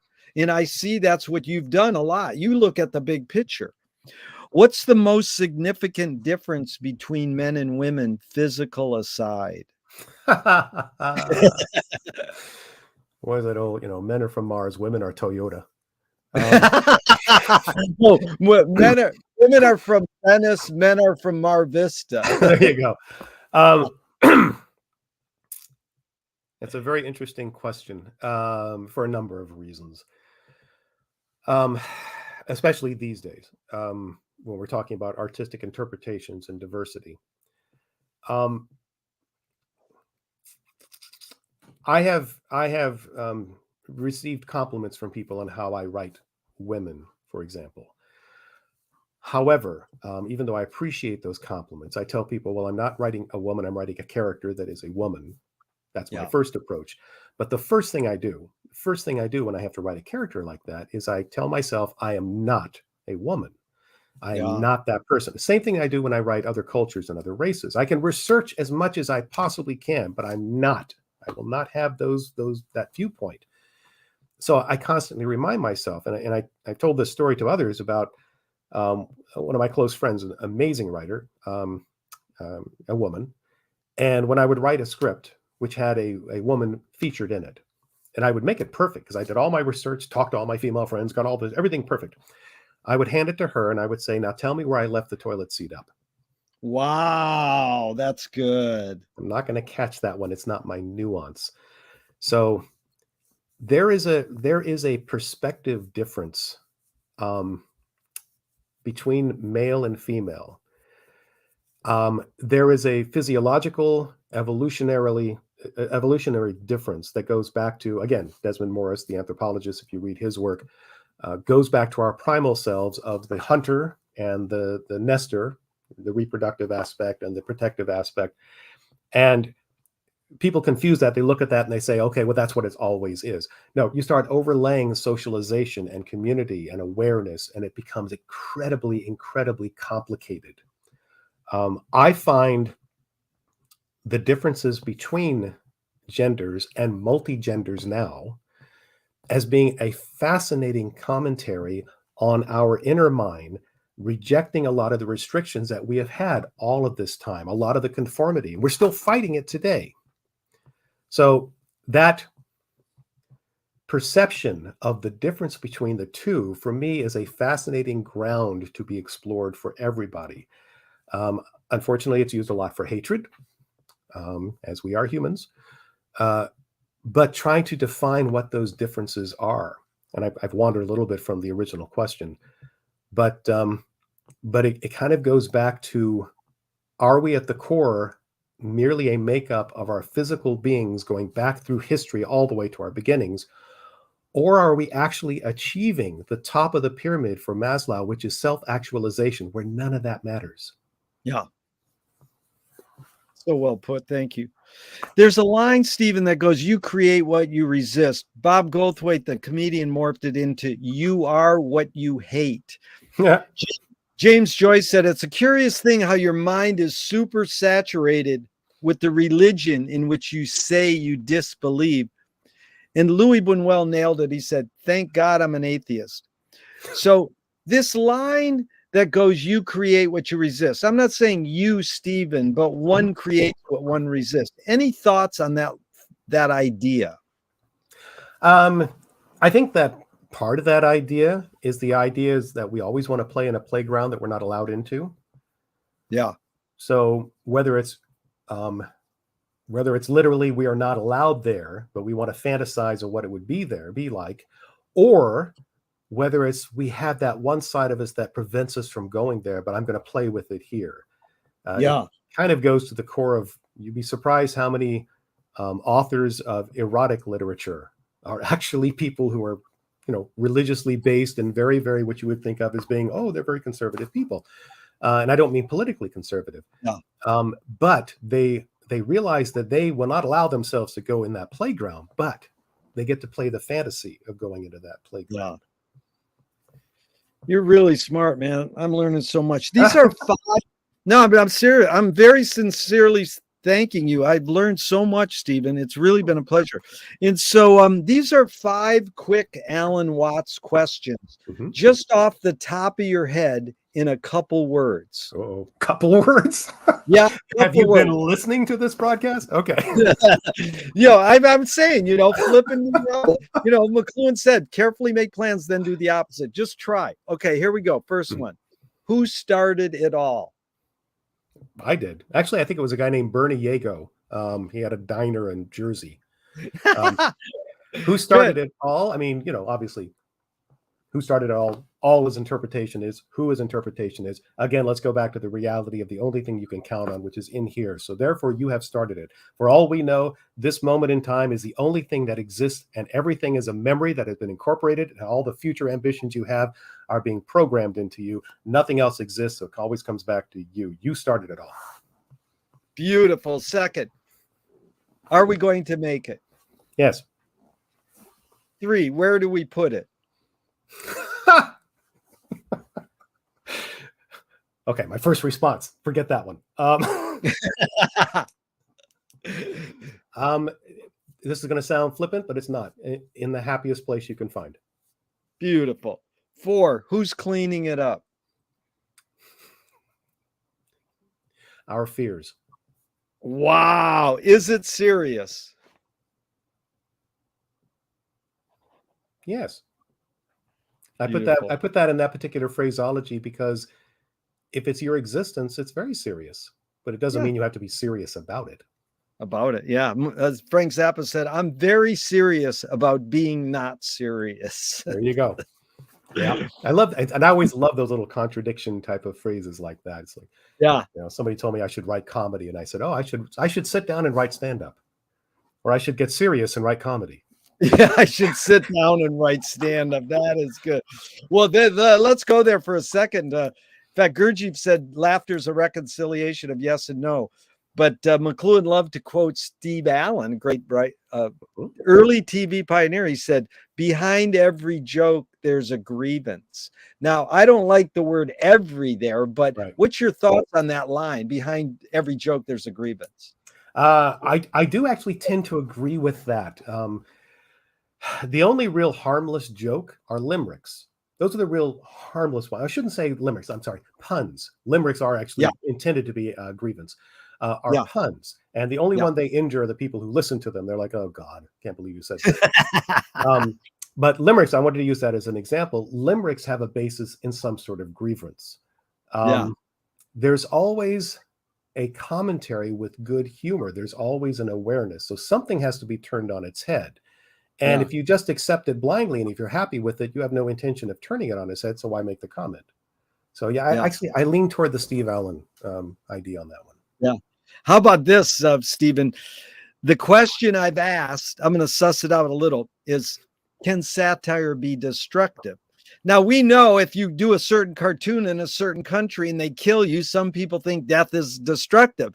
But I asked my friend who wrote comedy for Robin Williams, I says, can satire be destructive? He says, that's the job of satire.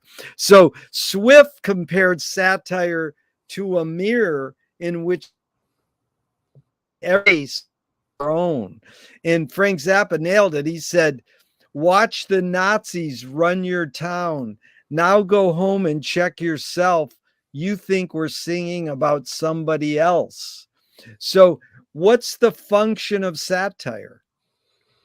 I think satire is a way of prying the truth out of a canister, which is locked by assumption, prejudice, and demand. Yeah. Sometimes you can make a pithy comment, and that makes people aware. Oh, other times that pithy comment isn't going to do it, and you need to hit it with a hammer. Satire is the hammer of awareness. Wow, I love that. Hammer of awareness. Really good. In the prying the truth is so good. There's a line in Finnegan's Wake by James Joyce. He says, let us pry. Mm-hmm. You just drop the A. Let us pry. How do you find peace of mind? I have so many answers for that. Peace of mind. Again, keeping in mind, this thing doesn't shut down. It just keeps going crazy.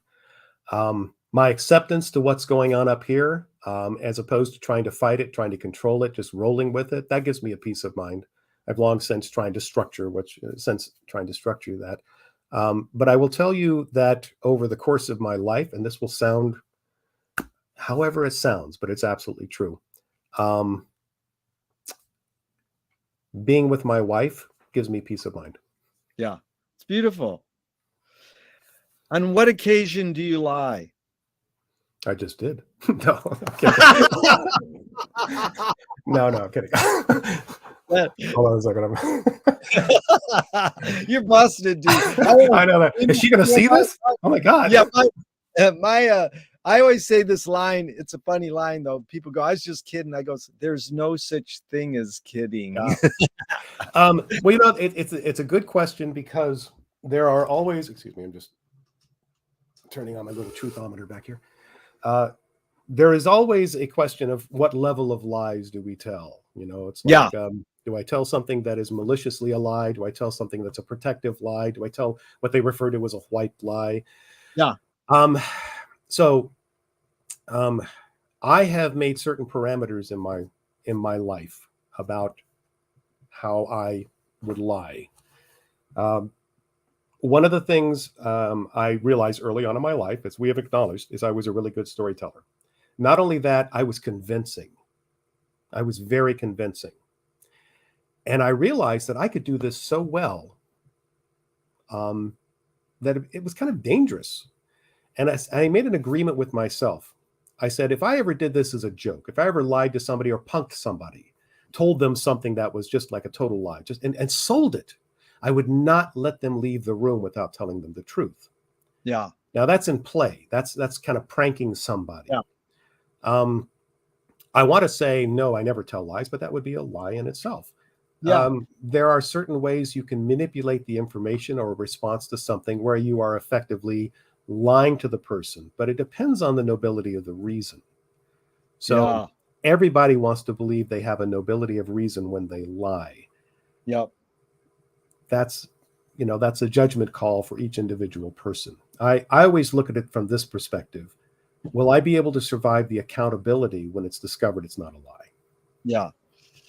Yeah, that's Tom Waits. They ask him, on what occasion do you lie? He says, I didn't know I needed an occasion.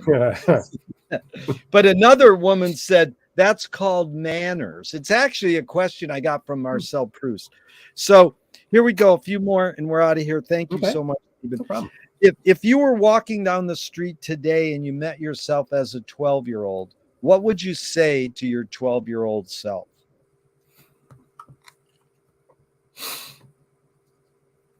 What would I say to my... All the comic responses pop in. I'm going to go serious though here. It's my 12-year-old self. The first thing I'm doing is I'm trying to remember where I was when I was 12 years old. Yeah. And when I was 12 years old, it's interesting that you picked that particular year, because I believe that was the first time I ever auditioned for a play. Nice. And I had no intentions of being an actor or anything. That wasn't even in my mindset. And it was the state play of Florida. And I was 12 or 13, but it was about that time. And all I did was I went down there for auditions, and the only thing I had memorized was the Gettysburg Address. So I read that out loud, or I said it out loud, and I got the part. But I do remember thinking to myself, back then it was kind of like a summer job. So did I want to do it or did I not? Did I want to do it? Did I want to not? And my first response to that is, knowing all of that about myself, where I was when I was 12, if I had run into myself on the street, I probably would have just said, yeah, do it because you want to. It's good.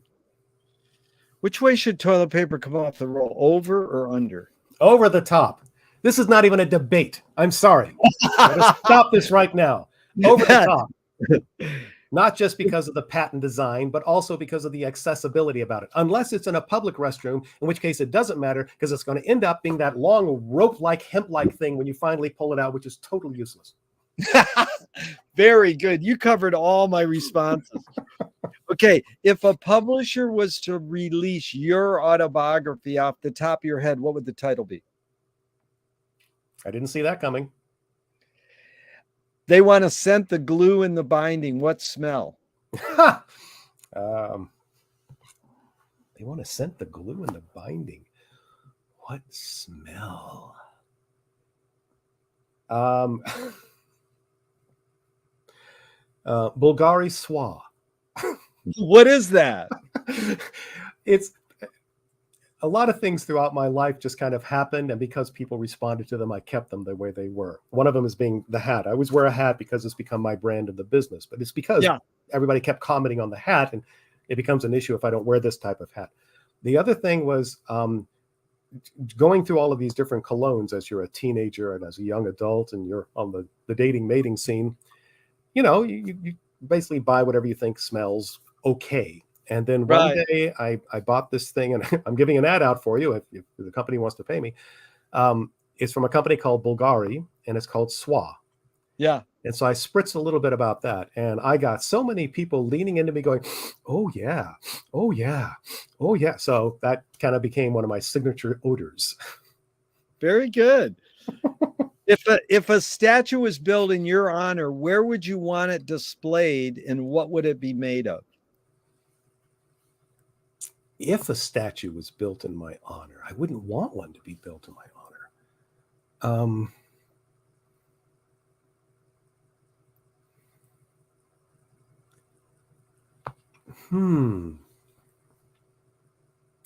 Okay.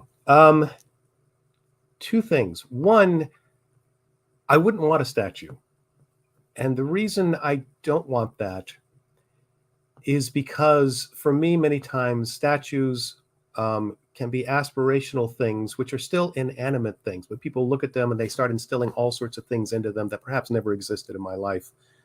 And for the people who love me, they become an anchor around their legs to keep them from moving forward. So it's, it's kind of like that. But if I had to make that choice, it wouldn't be the statue conventionally. I think what I kind of picture is just a small wooden plaque that has a quill on it, and it just says, read, love, live, enjoy.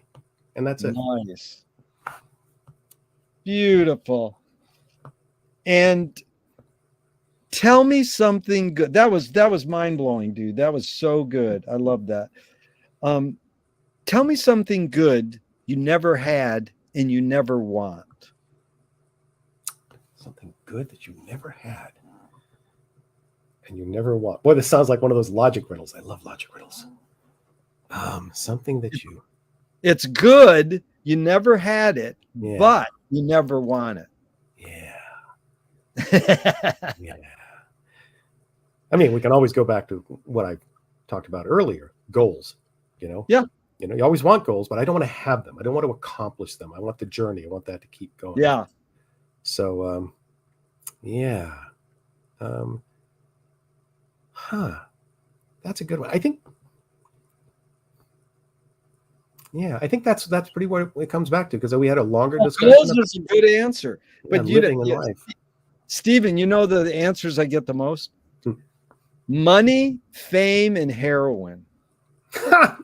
Okay. Well, with money, you get the heroin. And with the results of heroin, you get the fame. Interesting. Those not even on my list. I mean, yeah. If you were in a vat of vomit up to your neck and someone threw a bag of shit at your face, what would you do? What the hell? Well, the first thing my mind goes through when you ask a question like that is the first thing I think of is, okay, this is one of those questions that isn't designed for a legitimate answer, but the process is seeing how I answer it. That's what tells you more about me. So my first thought is I immediately thought to myself, I'm going to Google the density viscosity of shit versus vomit, because if shit does float and if it's in a bag that floats, then I will accept it heartily to climb out of the vomit. Yeah. Dude, you're brilliant. And let me tell you one of my favorite answers ever. And it was a very wise guy. He was sort of like Damien Runyon on the boardwalk. And he was an old altacocker. And he taught me that question sort of as a metaphor for life. Everybody's in a shit of vomit, and they're throwing bags of shit at your face. And this woman on the Venice boardwalk says, I'd take the velocity of the bag of shit coming at my face and I'd use it to swoop my way out of the vat of vomit. I said, dude, that is like Edgar Allan Poe's Descent into the Maelstrom short story. The boat's been destroyed by the heavy storm on the ocean, and the sailor watches the patterns of the broken boat parts to swoop his way out of it. Yeah. So I agree with that. And that goes back to the idea of when I said that I take criticism as an opportunity. I look at it from their point of view. But here, I'll put it a little more semi-poetically. Give me shit, I'll make it shine. That's it. Beautiful. What's the cultural shift you see developing today that inspires you? Youth, the curiosity of youth. Yeah. I find it just awe-inspiring. And it's not that when we were younger, lacked the curiosity. We had it. You kids today, you have you have access to it. You have, the Yeah. internet. And it's what I really love about this is seeing how young people especially have taken that, and we can categorize it into different areas. There's when the internet first started breaking on the scene in the 90s, a friend of mine said, "Oh, this is going to be the great educator." And I said, "Or the great multiplier of stupid," which Yeah. unfortunately has become true as well. Yeah. However, for those who are seeking not just knowledge, but artistic affirmation, it's incredible. I mean, before the internet, um, television and film was pretty much kind of a closed society. And it was. You had to be here in Los Angeles for anything to really happen. Um, for the most part, with television, that's still kind of true, but it's been opened up quite a bit. But it was assumed that only people who were creative were the ones who went to Hollywood. They were the only people that are really creative in these areas are in Los Angeles. They're in Hollywood, or they're in New York, or they're in Chicago. And what happened is you're beginning to look at all of these people who are making creative content, and you're saying, "Oh my God, they are brilliant. They are thinking. They are wonderful. They're exploring areas." Now that's putting aside the stupidity and putting aside a lot of the hatred and the anger, which also has been pushed forward because of the internet and the awareness. Because I want to focus on what you said. What's the thing that's inspiring? And I think for the first time, we now have access to what could be called a hive mind of creativity, where we could actually possibly solve certain problems because we have access to each other and an ability to discuss these. But earlier, when we talked about making the impossible, the possible, the worlds of the impossible, making the impossible into something possible, Yeah. we're seeing people that are tackling that now. And I just find it an incredibly amazing thing for the moment. Now, I can also play futurist and wonder where it's going to go. And that, once again, comes back to who we are as little savannah monkeys. We are still responding to our fears. We're still responding to our survival evolution. It really depends on where we're going. But the fact that it's happening, and it's happening in my lifetime, is kind of like, this is incredibly awesome. So I have a lot of hope for the youth of the world if they're allowed to do something with it. Yeah. Stephen, that's the answer I get the most. And I got to add a divert question because you sort of implied it there. And you have worked in both TV and film. So the cliche sort of was, film was the art form and TV was the cheesy, what I'm talking about, the Mhm. cheesy kind of whatever you want to call it. So we have the great film writers, Preston Sturges or Billy Wilder or Robert Towne. And then came along The Simpsons. And, I know Matt Groening a little, and I saw him on the boardwalk one day years ago. And I says, "What are you working on?" He goes, I want to have a TV show that's animated, that's prime time, like the Flintstones. And I said to him, "Who's going to write it?" And he goes, "Writers are going to write it." And then eventually everybody watched The Simpsons and it became ingrained in our culture. And I never watched it. And everybody said it's the best writing in the, it's higher the standards of writing. And I thought, geez, it seems like it's just teaching kids to be assholes. but then it went from The Simpsons to The Sopranos. Mhm. And now that television writing has gotten the status of great writing. Whether you're writing for film or TV, the great writers can be there. Can Mhm. you discuss that phenomenon? Is that a true phenomenon, or was it always like, Rod Sterling was always an amazing writer who wrote for TV, but that sort of dichotomy I've sort of aired, is it sort of true? And what's your thoughts on it? Okay, so the in the course of years that I've been working in the business, which is from the 1980s, there has been a huge shift in the way television is done. Again, none of these are absolute answers, but they're all intertwined. Um, Films are much more like novels in that sense. Films can do a beginning, middle, and end as a novel can do. Films are complete experiences. You sit there and you experience the entire thing.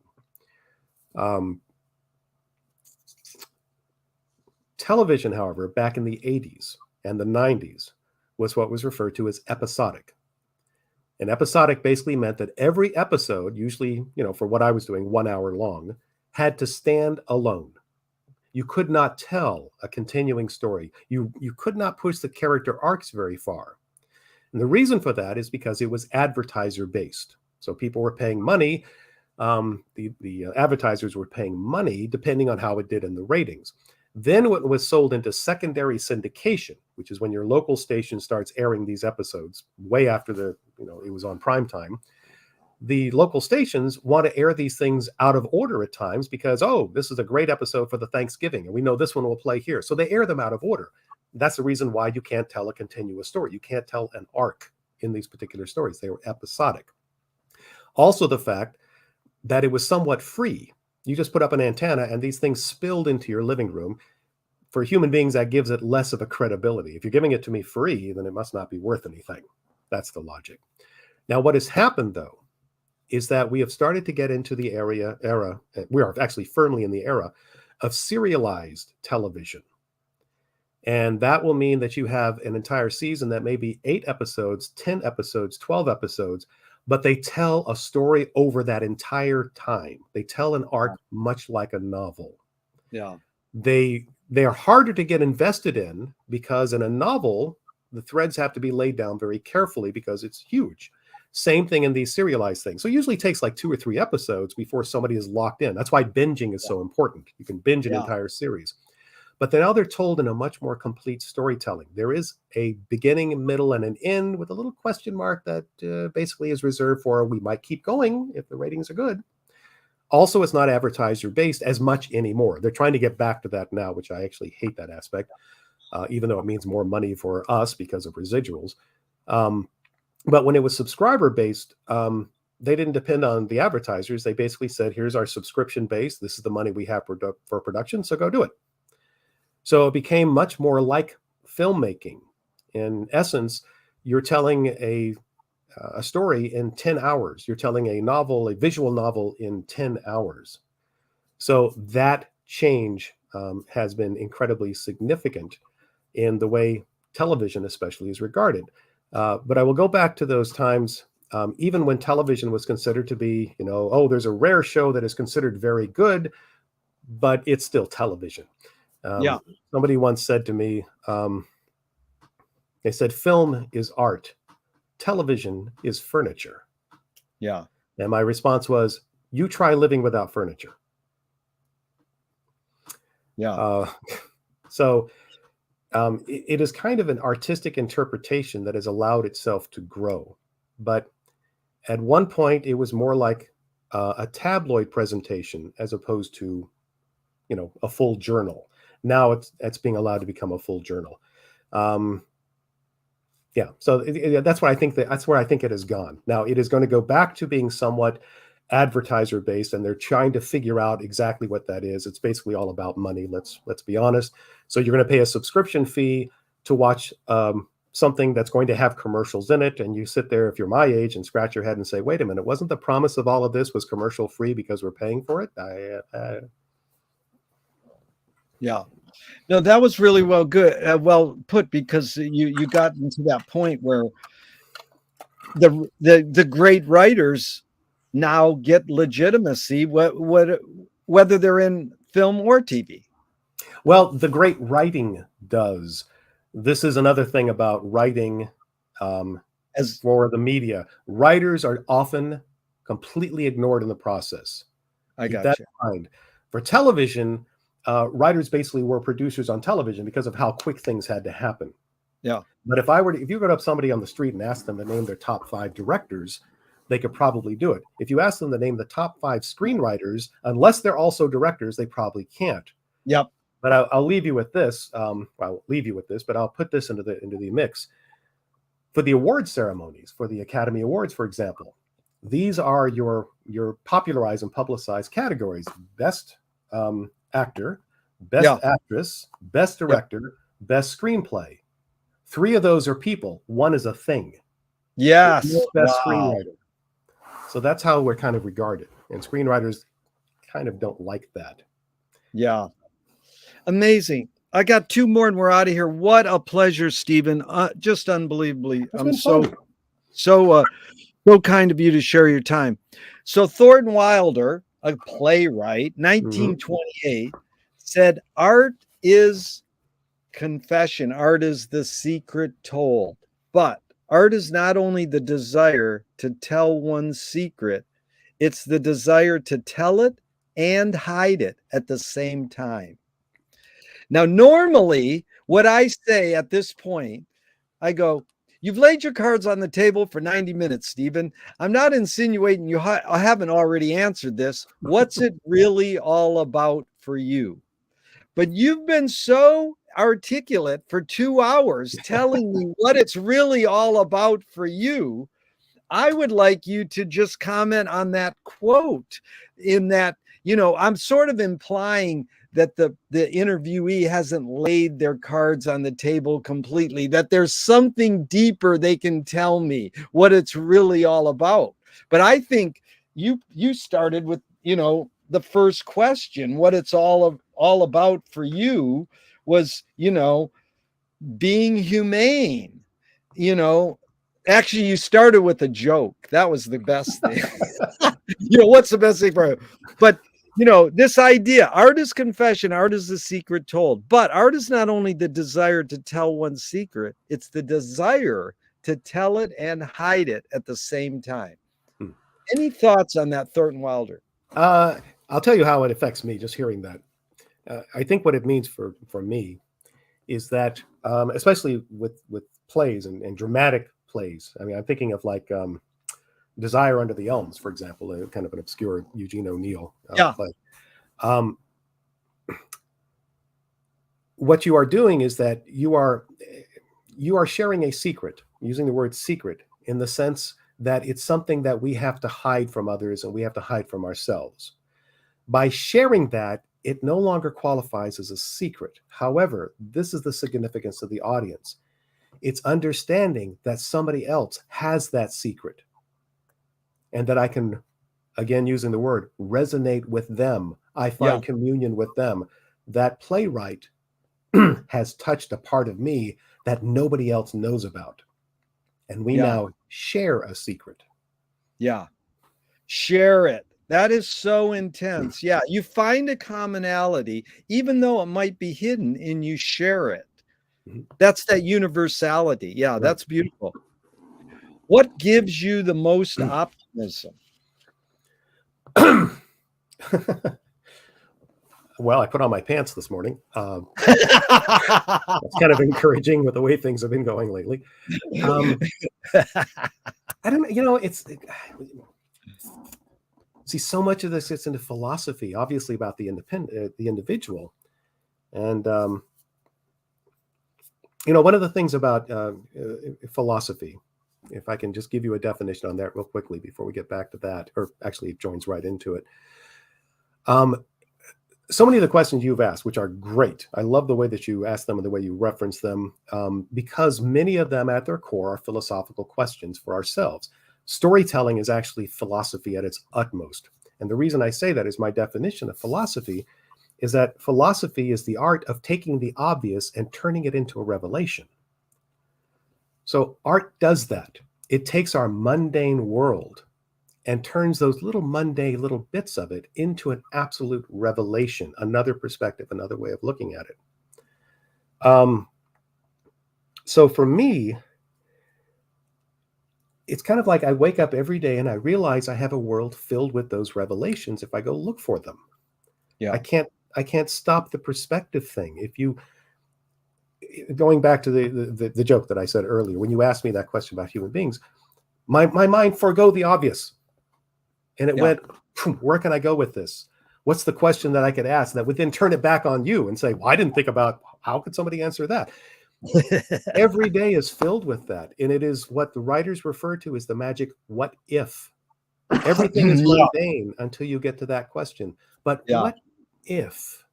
So that's what gives me joy when I wake up in the morning. Yeah, that's I asked Norman Klein, I says, how do you find peace of mind? He goes, I find it very nice. To have peace of mind is, so it's switching the wordage, whether it's a noun or a verb. But you really touched on James Joyce. His whole thing was, how do you find epiphanies in everydayness? Yeah. And that's the thing. It's like, what did Hitchcock say about film? He said film is basically life with all the boring bits cut out. Yeah. And when you're left with the exciting bits, those are your revelations. Yeah. McLuhan and Hitchcock's favorite joke: two goats are eating film coming out of a film can, and one goat turns to the other and goes, the book was better. Yeah. Being a screenwriter, I knew you could get a little chuckle out of that. But one of them leaves a film on your teeth. Okay. Had to go there with I'm going to close out now, and I thank you again over and over. I could thank you forever. This is just so delightful. But I wanted to tell you how I structured the interview. Is the first question is, what's the best thing for a human being? Wilhelm Reich said the best thing for a human being is another human being. And the last question is, what gives you the most optimism? They asked Groucho Marx that at the end of his life, and he says, other people. So it's sure been a pleasure spending this time with another person who's so wise and taught me. McLuhan said, communication of the new is a miracle, but not impossible. Mm-hmm. And I really felt that you communicated a lot of newness to me today, Stephen. So I'm really grateful. And even though I'm going to hit the end broadcast button, I hope this never ends and we can keep talking forever and ever. Absolutely. Thank you very much. This has been awesome. It's been quite fun. Thank you so much. Really loved it. Thanks, Stephen.